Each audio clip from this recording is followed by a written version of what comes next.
Bonjour à tous et bienvenue si vous nous rejoignez à l'instant. C'est en direct de l'hémicycle Sainte-Bernadette que nous nous retrouvons à Lourdes donc. Lourdes où les évêques sont rassemblés à partir de ce matin et pour toute une semaine jusqu'à dimanche prochain à l'occasion de l'une de leurs deux assemblées plénières annuelles. L'autre, vous le savez, a lieu également à Lourdes mais au mois d'avril. Alors vous les voyez arriver un par un doucement, ces évêques de tous les diocèses de France.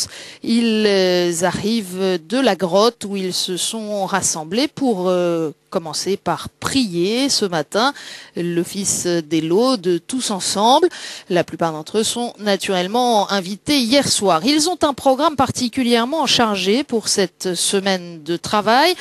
On se trouve 10 ans après la lettre aux catholiques de France et les évêques ont demandé à Monseigneur d'Agens, évêque d'Angoulême, de réfléchir notamment sur la question de la visibilité de l'Église face à l'indifférence religieuse. On attend donc avec grande impatience parmi les temps forts de cette semaine de travail le rapport de Monseigneur d'Agens. Alors ce matin, ce que nous allons vivre ensemble dans quelques minutes maintenant, c'est le discours d'ouverture des travaux. Il sera donné par le président de la conférence épiscopale, le cardinal André XXIII, archevêque de Paris. Et puis cet après-midi, il y aura donc l'intervention de Monseigneur d'Agens, évêque d'Angoulême et président de ce groupe de travail sur indifférence religieuse et visibilité de l'Église. Voilà pour le menu des évêques aujourd'hui. Il y aura également des travaux prévus dans les prochains jours sur d'autres thèmes. On peut penser particulièrement à la question de l'enseignement catholique supérieur, au point que fera Monseigneur d'Ornelas sur le travail mené par les évêques dans le domaine du débat bioéthique. Et puis on parlera aussi des mouvements et associations de fidèles et de la question des nouvelles pauvretés en ces temps de crise.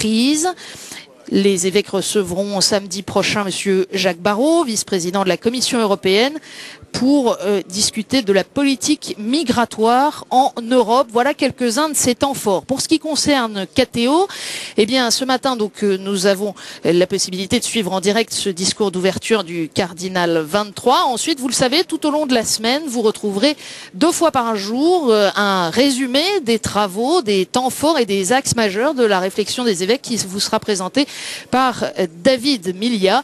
Et nous nous retrouverons également ce jeudi soir à 20h40 à l'occasion d'un débat sur l'avenir des diocèses. L'avenir des diocèses, parlons-en.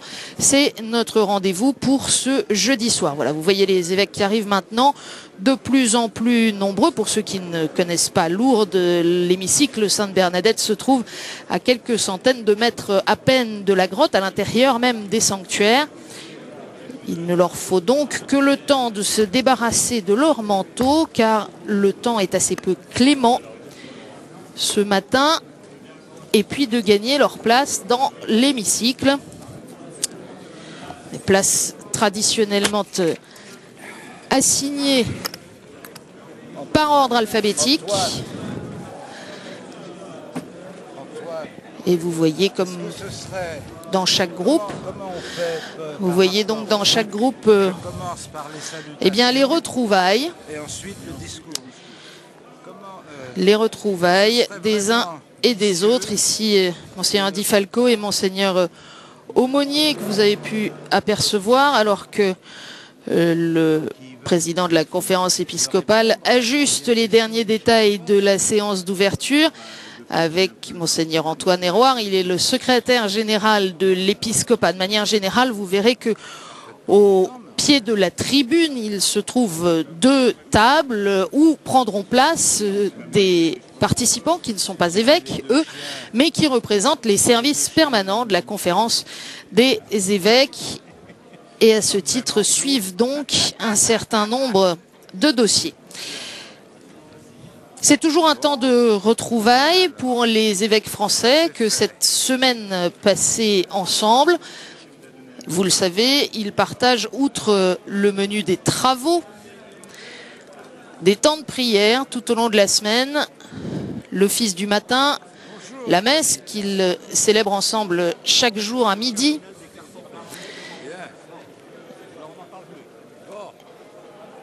Et puis des temps de prière qui leur sont proposés. La plupart d'entre eux logent à l'accueil Notre-Dame, juste à quelques pas de l'hémicycle Sainte-Bernadette, même si ce n'est pas le cas de tous, et s'attachent à prendre leur repas en commun. Voilà donc les évêques français rassemblés pour 5 jours sous la protection de la Vierge et de Sainte Bernadette pour réfléchir à l'avenir des communautés. Alors,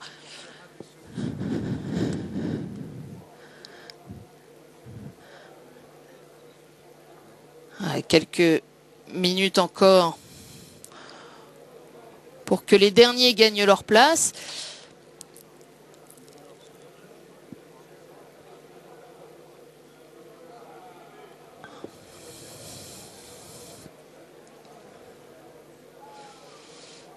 L'occasion de prendre des nouvelles des uns et des autres.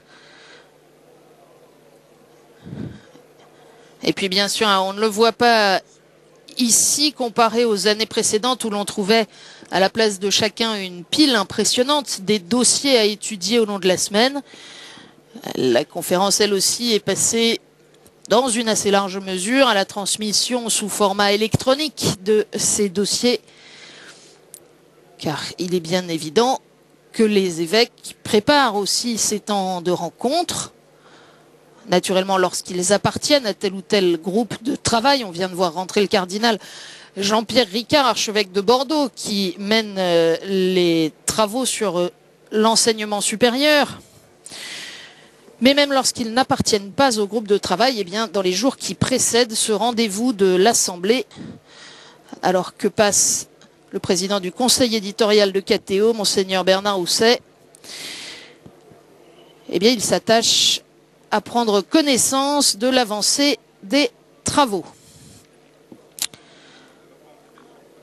Je vous l'ai dit incontestablement, le point fort sera le compte-rendu du groupe de travail mené par Monseigneur d'Agens, visibilité de l'Église face à l'indifférence religieuse, une problématique qui touche aussi à l'articulation de la vie même des communautés. Vous savez qu'il y a aussi un groupe de travail sur la vie des communautés locales et le rôle des prêtres dans ces communautés. Monseigneur d'Agens à son tour qui entre et regagne sa place.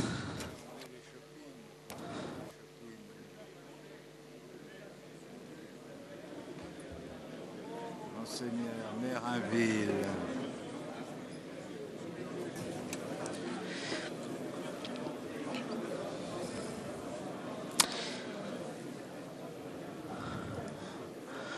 Voilà, derniers instants aussi pour les photographes, alors qu'ont pris place aux côtés du président de la conférence épiscopale les 2 vice-présidents, Monseigneur Laurent Ulrich, archevêque de Lille, et Monseigneur Hippolyte Simon, archevêque de Clermont-Ferrand.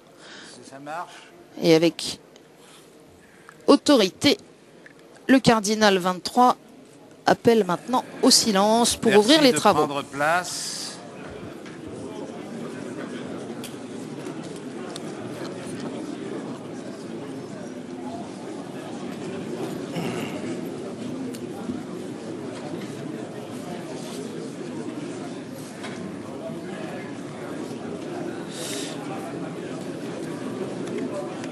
Mes chers amis, je suis très heureux de vous accueillir ce matin, même si quelques-uns d'entre nous font défaut à l'appel et pour lesquels je vous présente d'ores et déjà leurs excuses. Monseigneur Gilbert Aubry, de l'île de la Réunion, Monseigneur Christian Kratz de Strasbourg, Monseigneur Rinchinchin,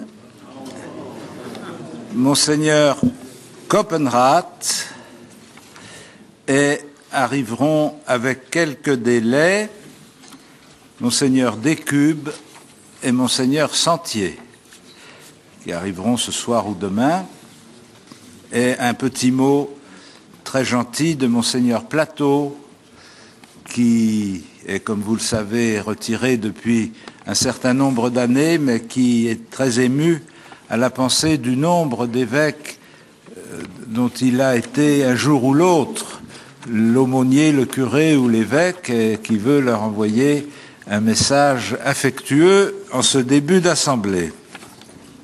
Depuis notre dernière rencontre, nous avons connu un certain nombre de changements, puisque Monseigneur Baldelli est rentré en Italie et qu'en attendant l'arrivée de son successeur, Monseigneur Ventura, c'est Monseigneur Bravi qui est parmi nous en ce moment comme chargé d'affaires de l'annonciature à Paris. Sont décédés depuis la dernière assemblée Monseigneur Michel Mondésert, ancien évêque auxiliaire de Grenoble, Monseigneur Duval, archevêque émérite de Rouen, ancien président de la Conférence des évêques de France, et Monseigneur Joseph-Marie Sardou, archevêque émérite de Monaco. Et comme dans les diocèses, les départs ne sont pas compensés par les arrivées, donc il n'y a eu que 2 nouveaux évêques ordonnés, qui sont Monseigneur Gérard Colliche, évêque auxiliaire de Lille. Voilà. Et Monseigneur Pierre Gachy, vicaire apostolique de Saint-Pierre et Miquelon.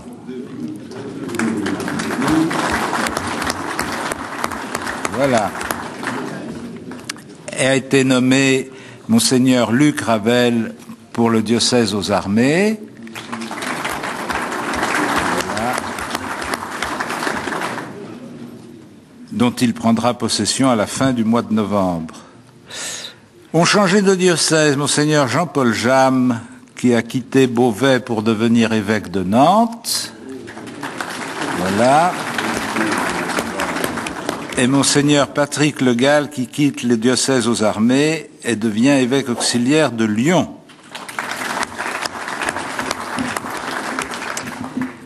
Le père Bernard Grenier est administrateur diocésain pour le diocèse de Beauvais.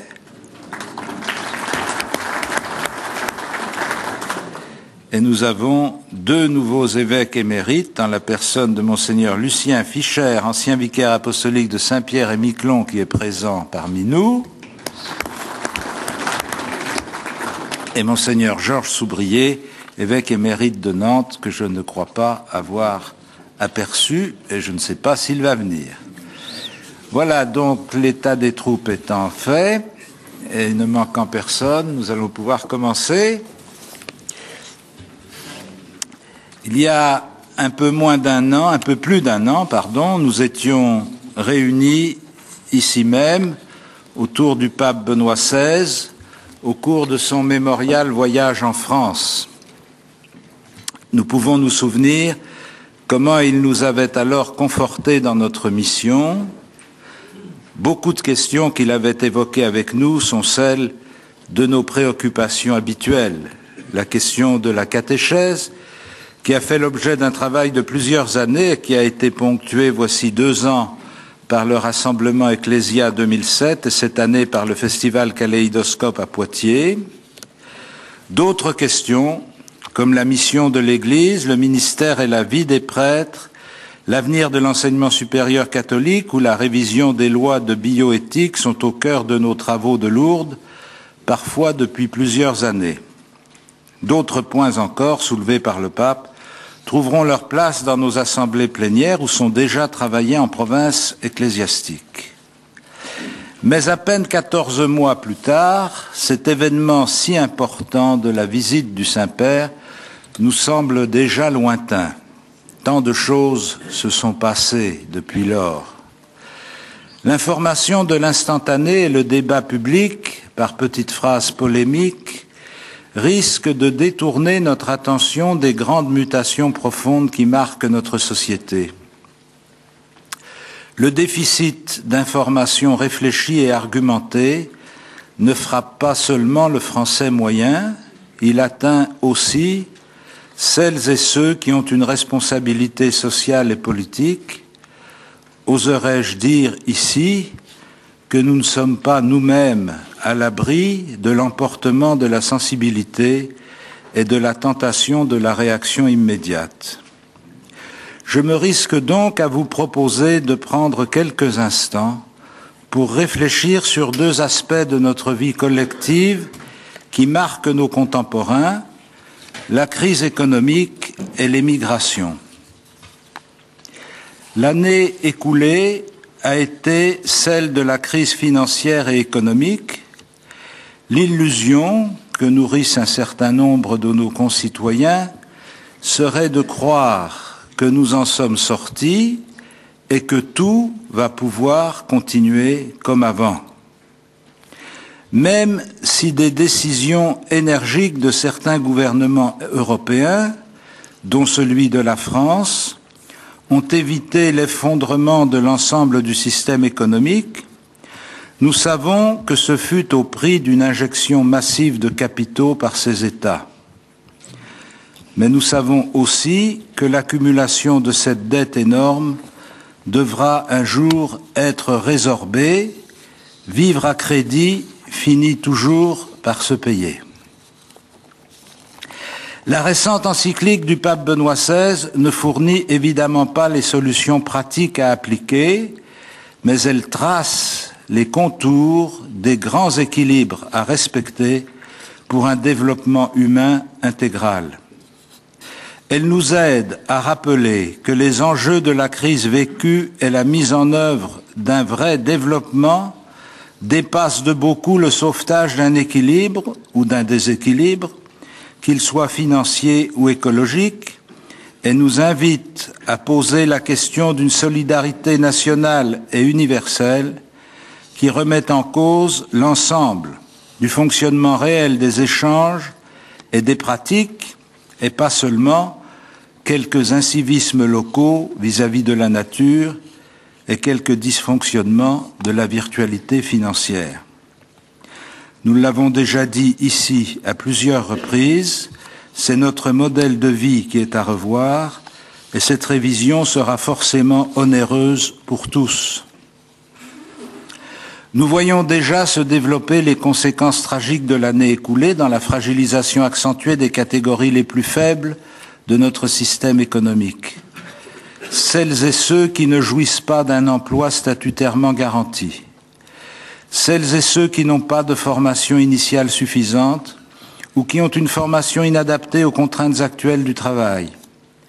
Et de manière plus préoccupante, des hommes et des femmes sont acculés au désespoir, que ce soit dans des secteurs d'activité particulièrement touchés comme l'agriculture, que ce soit par le stress de la compétition dans le cadre habituel du travail, ou par l'incertitude qui plane sur l'avenir de leurs entreprises. Plus gravement encore, des personnes sont assaillies par l'angoisse de la pénurie, angoisse du loyer à payer, angoisse des charges financières ou tout simplement angoisse de la nourriture pour ses enfants. Devant de telles inquiétudes, la désignation de quelques boucs émissaires scandaleusement surpayés peut évidemment se comprendre, mais cela ne suffira pas à rétablir un certain équilibre, ni même à réduire des écarts sans cesse accrus. C'est à une véritable réforme de notre pratique sociale que nous sommes appelés. Les membres de notre Église sont nombreux à se dévouer généreusement dans nos communautés et dans les associations qui se portent au secours des détresses les plus criantes. Nous les encourageons dans leur engagement et nous appelons tous les catholiques à soutenir leur action. Mais au-delà de ce magnifique effort de générosité dont nous sommes les témoins, nous appelons aussi les chrétiens à exercer pleinement leurs responsabilités de citoyens dans tous les domaines de la vie économique et politique pour contribuer à construire une société plus juste. Ces périodes de difficultés économiques sont propices à la tentation du repli sur les biens acquis et au risque de se crisper plus ou moins consciemment sur la défense catégorielle de nos avantages et sur le chacun pour soi. Cette attitude détruit le sens de la solidarité et ignore les objectifs du bien commun, Elle est particulièrement sensible dans la manière dont notre société se situe face à l'immigration. Pour les sociétés d'Europe occidentale, le traitement de l'immigration est une question récurrente et lancinante. Je ne sais pas si quelques gouvernements ont le sentiment d'avoir trouvé la bonne formule. En tout cas, je voudrais rappeler ici 3 points de repère qui inspirent nos actions dans ce domaine, notamment à l'égard des personnes arrivées sur notre territoire en situation irrégulière. Premièrement, le traitement appliqué aux personnes en centre de rétention administrative. Non seulement elles doivent bénéficier de moyens de subsistance dignes d'une personne humaine, nourriture, hygiène, soins médicaux, etc., mais encore elles doivent pouvoir accéder normalement aux informations nécessaires à leur défense. Ces exigences, signes de notre réel attachement au respect des droits de l'homme, ont un coût, c'est-à-dire qu'elles entraînent une dépense publique et qu'elles doivent être financées d'une manière ou d'une autre par les citoyens. Deuxièmement, le fait d'être en situation irrégulière ne fait pas perdre ses droits élémentaires à quelque personne que ce soit. Ayant enfreint la loi, elles doivent néanmoins bénéficier de la protection de la loi.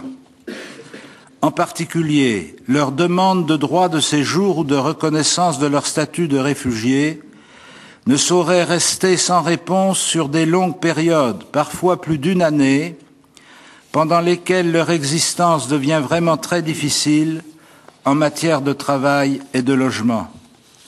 Là encore, l'amélioration du fonctionnement des services publics suppose des moyens et donc une charge pour tous.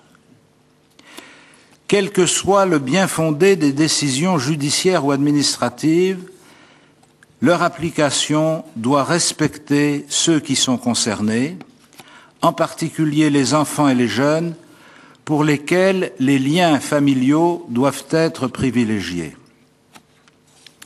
Nous voulons dire ici notre admiration et notre soutien aux chrétiens qui se mettent au service de leurs frères déplacés avec un réel désintéressement personnel et même associatif, particulièrement quand il s'agit d'empêcher que des enfants deviennent des otages d'une situation inextricable.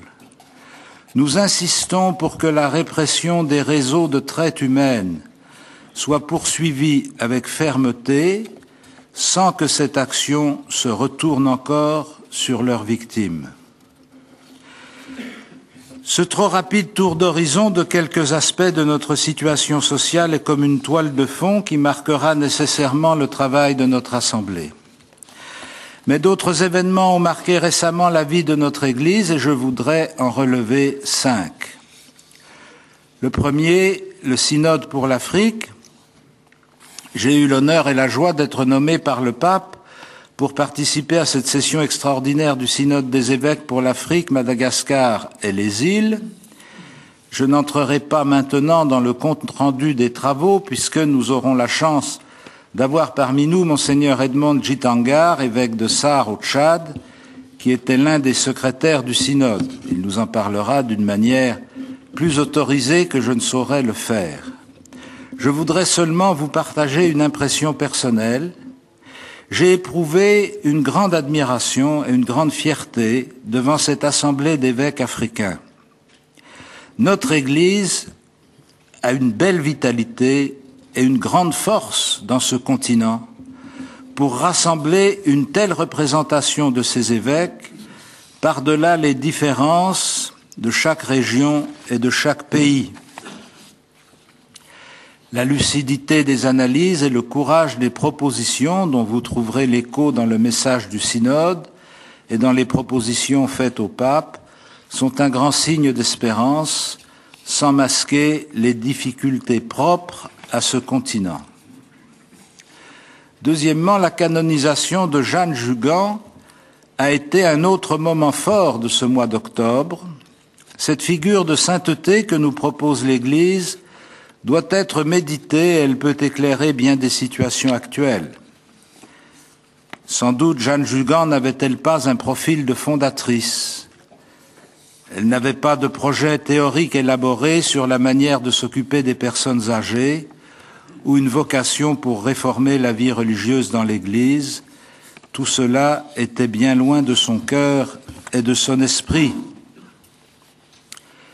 Ce qui en elle nous est donné en exemple tient plutôt à la disponibilité profonde d'un cœur qui aime, à la discrétion extraordinaire d'une femme qui a plus de 40 ans quand elle commence à accueillir des personnes âgées dans sa maison, et à la foi d'une religieuse qui va demeurer toute la fin de sa vie dans le discret silence d'une cellule de novices, dépossédée de la conduite de l'œuvre qu'elle a fondée.